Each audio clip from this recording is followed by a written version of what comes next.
Hi everyone, welcome back to Be Rich. Yes, I'm back from Hyderabad, and I would like to first thank Shashwat for stepping in yesterday and covering for me as I was away, and it was mighty kind of him. And I did watch his video, and I hope you guys enjoyed it too. I do promise to bring him back and invite him to do videos by himself and videos with me and my brother, but he is studying and he needs to get his studying done. As he finds time between his studies, he'll definitely pop in here and there. That said, Trump again took a U-turn. He said, no, you guys got it all wrong. I don't hate the Fed chief. I'm not going to fire him. But I don't agree with what he's saying. He first said, I want to change all the Fed chiefs. Then a few hours later, he came out and said, no, that's not what I meant. Then the markets recovered. Gold eased. There was correction in gold because the investors felt, okay, he's only took the knife to the throat. He's not going to cut it. So the tango continues. Where does this lead? I really don't know. And it does leave us feeling rather suspicious as bystanders. What is the motivation behind this? Because anyone with any kind of intelligence would say this kind of jigsawing the market makes no sense. Unless you're shorting it all the time and you're making money, which I really don't think is what's happening. There are conspiracy theories out there saying maybe that's what's happening here. That he's the only one who knows when he decides to go on and off. So he must be making bets in the market. I don't think, honest to God, he's doing that. But anyway, stranger things have happened. And this is where we are right now. Even the dollar index eased off and it recovered slightly. And as I'm recording this video, where the dollar index stands, I think it's 90. It went all the way down to 97 yesterday. And right now it's clawed itself back up all the way up to 99. So the faith in the almighty dollar is coming back. The Nikkei is up 2%, and gold has come down from 3,430 odd. It's down to 3,340. So that's a strong recovery in gold price. And the US dollar INR still sits at 85. There are other reasons for that. But the problem is when Trump does all this, it creates more confusion in the market, and not only in terms for investors. There's already lots of confusion as far as trade is concerned, and his Commerce Secretary and other analysts came out yesterday and they said this China thing is not going to go on forever. We're in the process of negotiating and it will be all done very soon. That is also something positive they're feeling. Hey, it is what it is. So we have to make the best of the situation. And the reason why I'm saying, hey, it is what it is a lot of you yesterday reached out to me and said, should I take huge lump sums which I have and put everything in gold? I strongly urge you not to do that. Gold, like I've said, and my brother has said, even Warren Buffett has said, it's a great thing to hedge in volatile times. Like you saw, people have been following my brother for 5 years, 2 years. Those of you who invested in gold, who did the 400 grams, who did the 200 grams, would be seeing very safe positions right now from where gold was to where it is right now.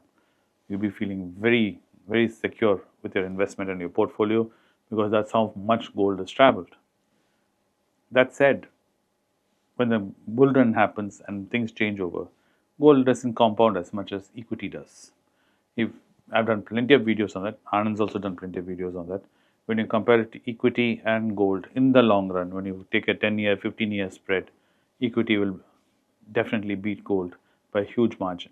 So this is why I say, if you're looking at investing, you're looking at wealth creation, you cannot look at gold. You can have it as a hedge in rough times, in a bear market, definitely. If you want, increase your percentage in your portfolio from 5% to 10%. Fair enough. I understand it's making you nervous. But taking huge lump sums, putting in gold, I strongly urge you not to do that. Because gold, like yesterday, from today, is corrected.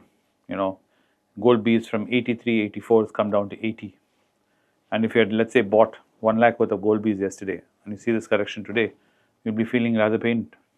So this is the main reason I say don't do that. Instead, if you have lump sums, look at investing in bonds, take the interest from the bonds and invest it in equity market as you wish. And as far as bonds are concerned, be very careful in bond selection. You saw what's happened, Blue Smart, wherever you lend your money, that's what basically bonds are. Bonds are you lending your money to a corporate, which is very different from equity. Equity actually had a business owner. You're studying the business and you think there's value in the business and you understand the business and you're joining as an investor, as a participant of the business. In bonds, basically what you do is you're lending the money, and when you lend the money, sometimes the money may not come back. That's the risk. So when you put a lump sum, you don't want to lose your capital. So keep that in mind as far as bonds are concerned. There are platforms, plenty of them in India. So be careful how you pick and choose these things. I'm not advising you to go here or there in whatever you wish to do. All I'm saying is be mindful, because the bond market is very shallow. It's like buying a small cap. It's like trying to sell the blue smart stock right now. It's not so easy if you want to get rid of it. So you have to find a reliable bond partner before you decide to. Other news is, which my brother was talking about yesterday, is we've seen strong recovery in companies like Spandana, Spoorty in banking sectors. Of course, IndusInd did correct yesterday thanks to one more news about some this or that. But today it's recovered, and this kind of seesawing will happen in IndusInd till the management changes, till a new CEO, CFO, and everything. RBI and IndusInd become friends again. So these opportunities, when we see these dips, are opportunities to keep sipping. I would strongly advise you and encourage you to consider it. My brother did say, please consider. A lot of you who believed in what he was saying in his other channel, who considered Spandana Spoorty at 200, 250, 300, will be feeling rather happy right now. Those of you who are in positions who are feeling nervous, like he advised, exit. If you know you've had a roller coaster with Spandana Spoorty and you've had enough of this roller coaster and you can't take this emotional damage anymore, please check out. I don't blame you for it. I don't find you at fault for it. It does take a certain mental makeup to go through these roller coasters. Like I've seen my personal portfolio since we did this Tiffin Coffee range investing from the beginning of the year till now turn extremely negative to minus 8%, 9%. Today it's become positive. So I understand. And you should be able to keep investing. I was still buying during those minus 8, minus 9. Today also I'm planning to invest. Today probably I'll look at Natco probably, because I have enough of everything else. Natco is something which I still feel is very, very cheap. So probably all things considered, I might buy some Natco. Maybe Tata Motors again I might do, because that is also very cheap. Out of all the list of stocks, I usually gravitate towards what is in terms of price to earnings very cheap, because in terms of business, I really understand what these businesses are going through. I've done multiple videos on Tata Motors and Natco, so you should also have a clear understanding on it. This would be the kind of outlook you should keep in mind, and do not venture out beyond Tiffin Coffee range. So anyway, that's the way you should consider these times. Stay in Tiffin Coffee range. We are nowhere near lunch. We've seen the volatility. We came from 26 all the way down to 21. Now we are clawing back to 24, because FIIs don't have anywhere else in the world to go to right now. FIIs, like I've said in multiple other videos, they prefer a place which is politically stable, with clear ideas on roadmap on what the government is going to do, and the economy is doing rather okay. In India, that is the case in two categories. We are politically stable, and there's a clear roadmap what the government is going to do. In terms of economy and its recovery, I still say we are still a long way to go before the Indian economy is doing great. So that keep in mind as you're investing. FIs might suddenly decide to take a U-turn. If China and US tomorrow become pally again and they become friends, they sort out all their issues, all the tariffs are brought back to where they were, may take a U-turn over there. But like Anand said in his video, this is not going to end anytime soon.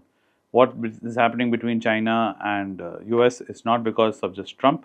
Even Biden has been very aggressive on Chinese government and the Chinese dumping goods into the US. That is why he did the CHIPS Act, where securing American manufacturing of chips and electronics back to the United States. He had a 50% tariff, Biden himself. So this is not something new what Trump is doing. He's just doing it publicly and he's doubling down on it. Biden was doing it rather quietly. Trump is doing it more vocally. So there is a huge rift between the Chinese and the Americans. How is it going to get fixed is something we'll have to wait and watch. I would say at least for the next 2 to 3 years, this volatility is going to be there. We're going to see massive movements from one side to the other. When the market feels suddenly hopeful, you'll see people buying into it. Suddenly when they're feeling very nervous, you'll see gold being rushed to and everything being dumped. Even crazy things like crypto are breaking the rules, though I don't think you should be investing in crypto to begin with. So this is the kind of outlay which we are lying in. This is the start of the week as we get into it. There are few more days left in this week for me, that is, because I was traveling. So that's why I'm saying this is the beginning of the week for me, because I've not been with you for a few days. But we have Thursday and Friday. Let's see what happens. But I'm looking forward more to seeing what comes forward in the following week and as we finish off April and get into May. Things are really going to get interesting as this spurs on further and further, because this so-called relief which is given for 90 days from that extreme tariffs he went to will slowly start coming closer and closer. And what he decides to do at that point of time, when that so-called relief time ends, those 90 days, we'll have to wait and watch. Everyone is busy trying to negotiate with him. Even our government is trying to negotiate with him. We'll have to wait and watch where to go. So that said, when you see value, keep doing Tiffin coffee. Like I'm looking at Natco and Tata Motors today. I hope you find something. And like I said, when it comes to gold, don't put lump sums. Keep making sure you have 5 to 10% gold, which is a good hedge. You don't need more than that. If you do have lump sums, look at a good corporate bond, which gives you returns which you're happy with. Take that returns and reinvest it in the market as you see fit. Most importantly, I hope you have a plan where you want to go to, which I've done many videos on how you need to get a plan down, and you need to stick to the plan regardless of how turbulent the markets are. If you focus too much on the turbulence in the market and things looking green and looking red, you'll be so busy at being distracted like a butterfly, you will have no time to sit and make any progress. Rather than being like a butterfly going from here to there, not knowing what you're doing, be like a worker bee, zone into your flowers, collect the honey, move back to your hive, deposit, do it all over again. Be a worker bee. Thanks for watching Bearish today. I hope you found this video informative and entertaining as always. I'll be back again tomorrow with something deeper and maybe a stock specific thing. I will try and bring Shashwat in tomorrow if he's free. Other than that, nothing else more to do. Have a wonderful evening. See you tomorrow. Good night.